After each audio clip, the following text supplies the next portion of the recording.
Perhatikan gambar salah satu fase pembelahan sel berikut ini.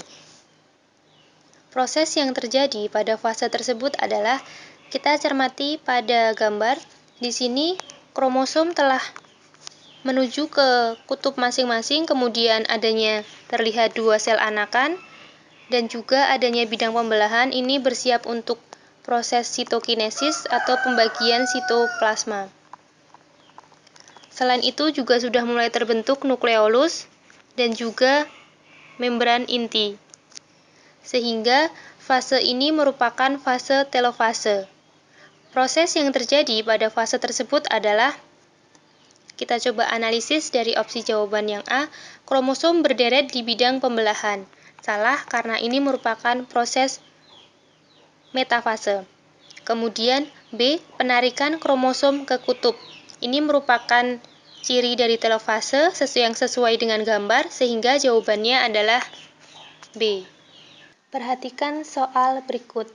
Pada persilangan antara tanaman bulir besar umur panjang, atau kita bisa tuliskan A besar, B besar, B besar, dengan bulir kecil umur pendek, atau kita bisa tuliskan A kecil, B kecil, B kecil, diperoleh semua F1 bersifat bulir besar umur panjang karena memiliki dua sifat beda, dominan dan resesif, sehingga untuk hasil F1 bersifat heterozigot atau dituliskan dengan A besar, A kecil, B besar, B kecil. Kemudian sesama keturunan F1 dikawinkan. Berapa kemungkinan munculnya individu genotip F2 yang homozigot dominan atau dituliskan dengan A besar, B besar, B besar jika keturunan F2 berjumlah 640.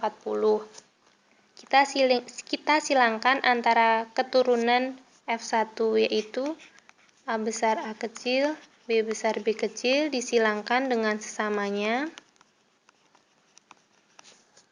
Kita cari gametnya.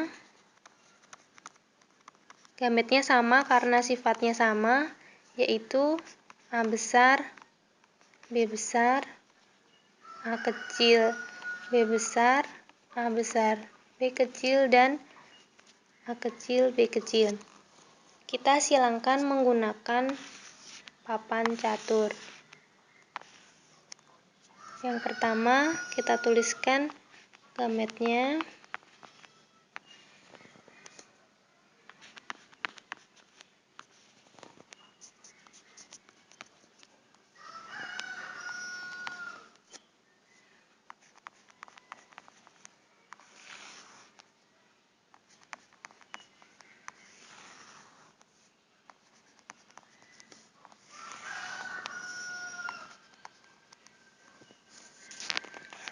Kita bisa menuliskan sifatnya. Yang pertama yaitu A besar, B besar, B besar, A besar, B besar, B kecil, A besar, A kecil, B besar, B besar, A besar, A kecil, B besar, B kecil, A besar, B besar, B kecil, A besar, B kecil, B kecil, A besar, A kecil, B besar, B kecil, A besar, A kecil, B kecil, B kecil, A besar, A kecil, B besar, B besar, A besar, A kecil, B besar, B kecil, A kecil, A kecil, B besar, B besar, A kecil, A kecil, B besar, B kecil, A besar, A kecil, B besar, B kecil, A besar, A kecil, B kecil, B kecil, A kecil, A kecil, B besar, B kecil, dan A kecil, A kecil, B kecil, B kecil. Kita kembali pada pertanyaannya. Berapa kemungkinan munculnya individu F2 yang homozigot dominan atau A besar jika keturunan F2 berjumlah 640? Kita lihat pada papan catur yang telah kita kerjakan. Yang homozigot dominan atau A besar, B besar, B besar adalah terdapat 1, sehingga Kemungkinan munculnya homozigot dominan adalah 1 dibandingkan dengan 16 karena jumlahnya 16 sifat beda dikalikan dengan jumlah keturunan F2 yaitu 640 sehingga jawabannya adalah 40 atau opsi A. Perhatikan diagram di bawah ini. Diagram ini menunjukkan persilangan antara organisme yang berwarna merah dengan organisme yang berwarna putih, di mana kedua organisme ini akan menghasilkan keturunan pertama yaitu F1 berwarna merah, sehingga kita bisa tahu bahwa sifat merah ini menunjukkan dominan. Sedangkan sifat putih ini menunjukkan sifat yang resesif atau tertutup oleh sifat yang dominan. Pertanyaannya adalah, dari hasil persilangan sesama keturunan F1, persentase munculnya warna putih pada keturunan F2 adalah, untuk dapat menentukan persentase munculnya warna putih pada keturunan F2, kita harus menyilangkan keturunan F1 dengan sesamanya, yaitu warna sifat merah yang bersifat heterozigot. Sifat heterozigot ini merupakan dua sifat warna pada alelnya sehingga akan menghasilkan perbandingan keturunan F2 dengan perbandingan 9 dibanding 3 dibanding 3 dibandingkan dengan 1. Angka 9 ini menunjukkan perbandingan untuk sifat homozigot dominan.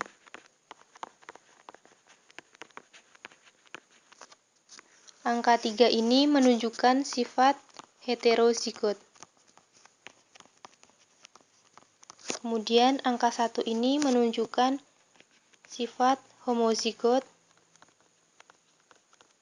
resesif. Kembali kepada soal, yang ditanyakan adalah persentase munculnya warna putih pada keturunan F2. Warna putih pada soal ini merupakan sifat resesif, sehingga perbandingan yang digunakan adalah angka 1.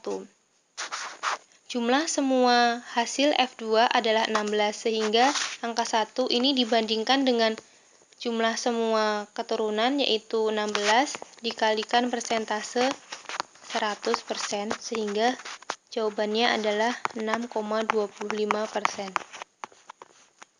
Jadi, persentase munculnya warna putih pada keturunan F2 adalah 6,25%.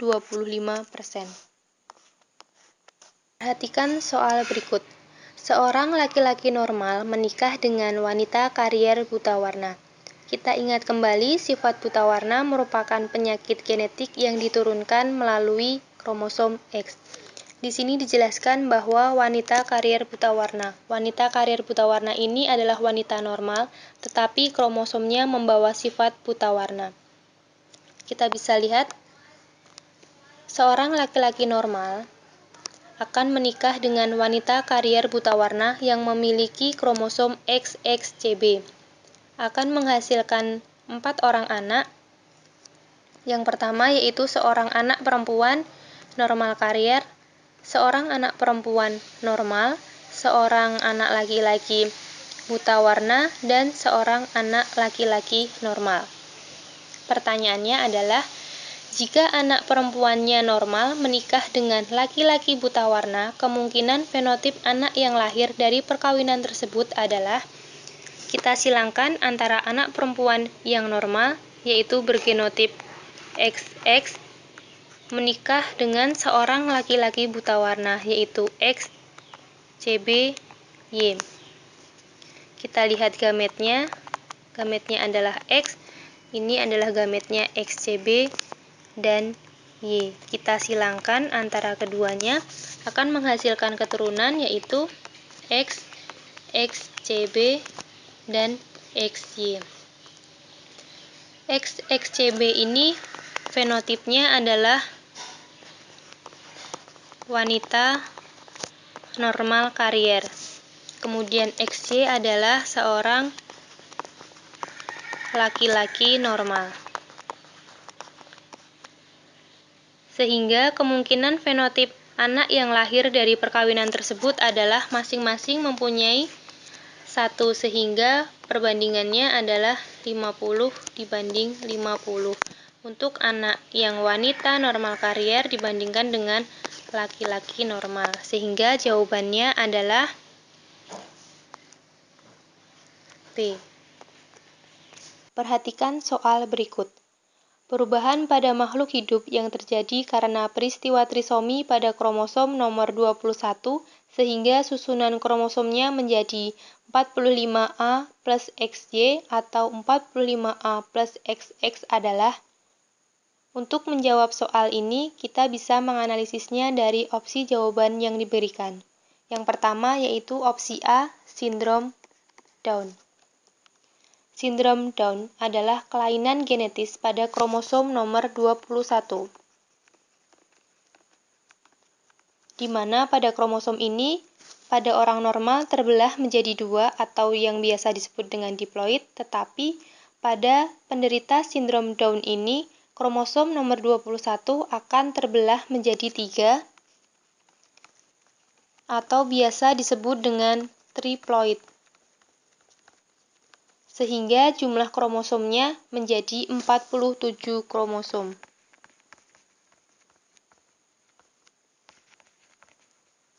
Empat puluh tujuh kromosom ini terdiri dari 25 kromosom tubuh atau autosom dan 2 kromosom gonosom. Kemudian untuk opsi B yaitu sindrom Turner. Sindrom Turner adalah kelainan genetik pada wanita karena kehilangan 1 kromosom X. Biasanya pada wanita normal, kromosom gonosomnya adalah XX, tetapi pada penderita sindrom Turner, kromosomnya hanya memiliki 1 X, yaitu X0. Sehingga total kromosom yang dimiliki hanya 45.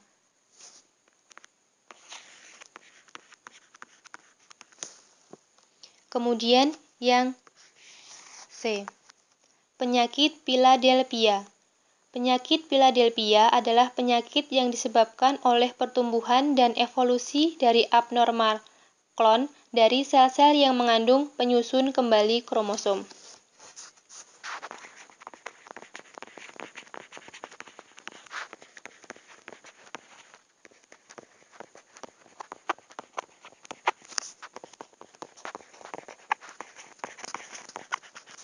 Kemudian untuk opsi D, penyakit Blue Baby. Penyakit Blue Baby adalah penyakit kelainan pada jantung sehingga bayi lahir dengan kulit yang berwarna biru. Hal ini disebabkan karena adanya kekurangan oksigen.